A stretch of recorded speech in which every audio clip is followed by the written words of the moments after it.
한 주간이 시작되는 월요일입니다. 장마로 날씨가 선선해져서 예상했던 것보다 지내기 수월한 여름인 것 같습니다. 오늘도 말씀으로 찾아오시는 하나님과 동행하는 한 날 될 수 있기를 축복합니다. 오늘 묵상한 말씀은 이사야서 8장 1절부터 8절입니다. 제가 읽어드리겠습니다. 여호와께서 내게 이르시되 너는 큰 서판을 가지고 그 위에 통역 문자로 마할 살랄 하스바스라고 쓰라. 내가 진실한 증인 제사장 오리아와 여베레기야의 아들 스가랴를 불러 증언하게 하리라 하셨더니 내가 내 아내를 가까이 하매 그가 임신하여 아들을 낳은지라. 여호와께서 내게 이르시되 그의 이름을 마헬 살랄 하스바스라 하라. 이는 이 아이가 내 아빠 내 엄마라 부르기를 알기 전에 다맥색의 재물과 사마리아의 노량물이 아수르 왕 앞에 옮겨질 것임이라 하시는지라.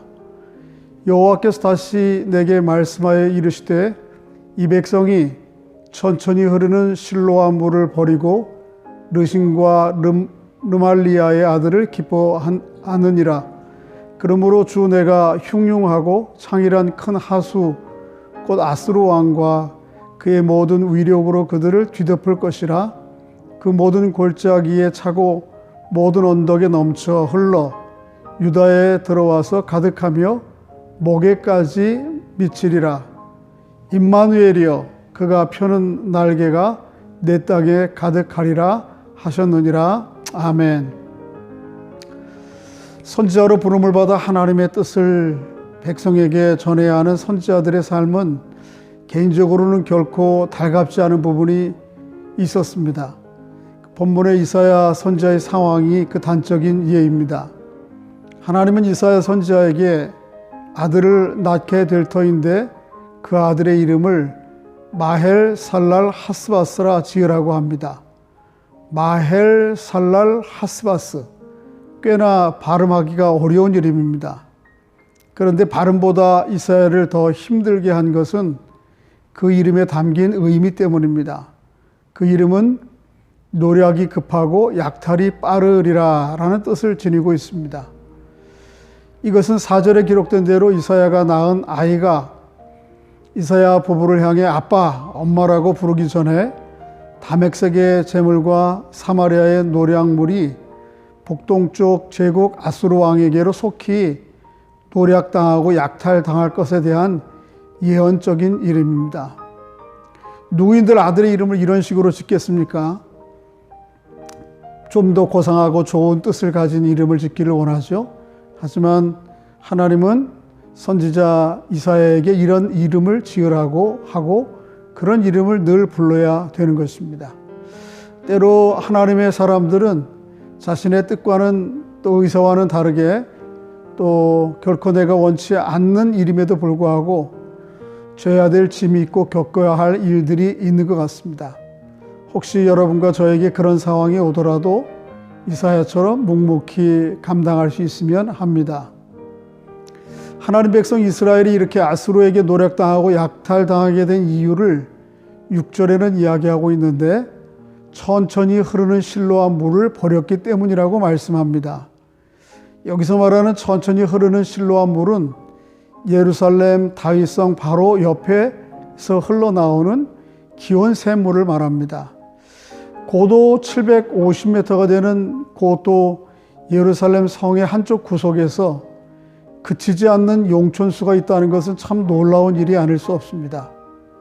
이것은 예루살렘 성 사람들이 유다 백성들이 충분히 먹고 또 생존하기 위한 생명과 같은 것입니다.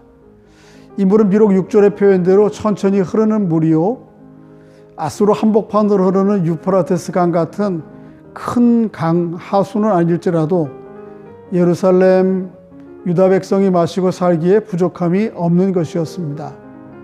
하지만 유다 백성은 이 천천히 흐르는 물을 버렸습니다. 천천히 흐르는 물로 표현된 하나님을 버린 것입니다. 대신 강물, 하수인 아수르 나라를 자신들이 살 길이라고 여기고 그들과 동맹을 맺고 아수르 왕을 유대로 불러들인 것입니다. 유다 백성들의 소원대로 유다 땅으로 흘러들어온 아수르는 급기야 유다 나라 전체를 뒤엎었습니다. 유다 나라의 모든 골짜기와 언덕에 넘칠 뿐만 아니고 유다 백성들의 목까지 찼습니다. 이것은 이후에 아수르 왕 사네립이 유다 땅 대부분을 점령하고 오직 남은 예루살렘을 포위하게 되는 사건을 암시하는 것입니다. 참 안타까운 일이죠. 본문 말씀을 묵상하면서 6절에 천천히 흐르는 실로암 물이라는 말에 눈과 마음이 멈추게 됩니다.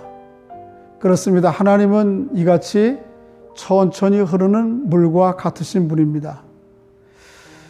느헤미야 9장 5절 너희 무리는 마땅히 일어나 영원부터 영원까지 계시는 너희 하나님 여호와를 송축할지어다 라는 말씀같이 하나님은 영원부터 영원까지 계속해서 흐르시는 물과 같은 분입니다.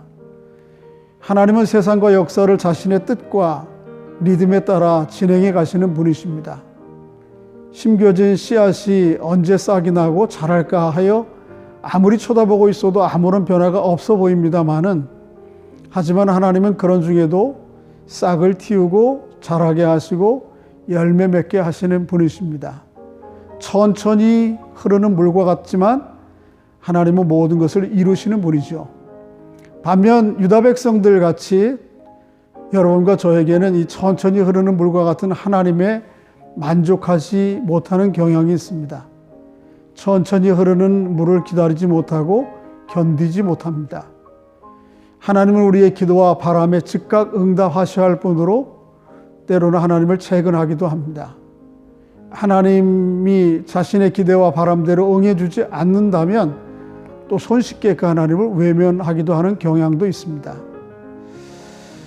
묵상한 말씀과 같이 나의 시간의 때에 나의 원하는 대로 하나님이 일하지 않으셔도 나보다 비교할 수 없이 크시고 지혜로우신 하나님, 그 하나님의 보폭과 속도에 맞추어서 우리의 길을 걸어갈 수 있으면 얼마나 좋겠나 하는 생각이 듭니다.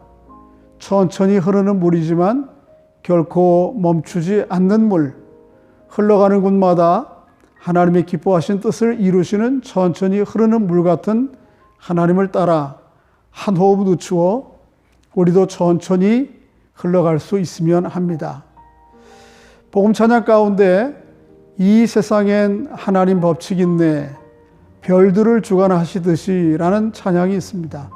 이 찬양을 통해 천천히 흐르는 물 같은 하나님을 더욱 깊이 묵상하시면서 또 우리의 삶을 좀 한 호흡 늦추어서 그분의 뒤를 따라가면 어떨까 하는 생각입니다. 오늘도 말씀 붙들고 하루 승리하십시오. 화이팅!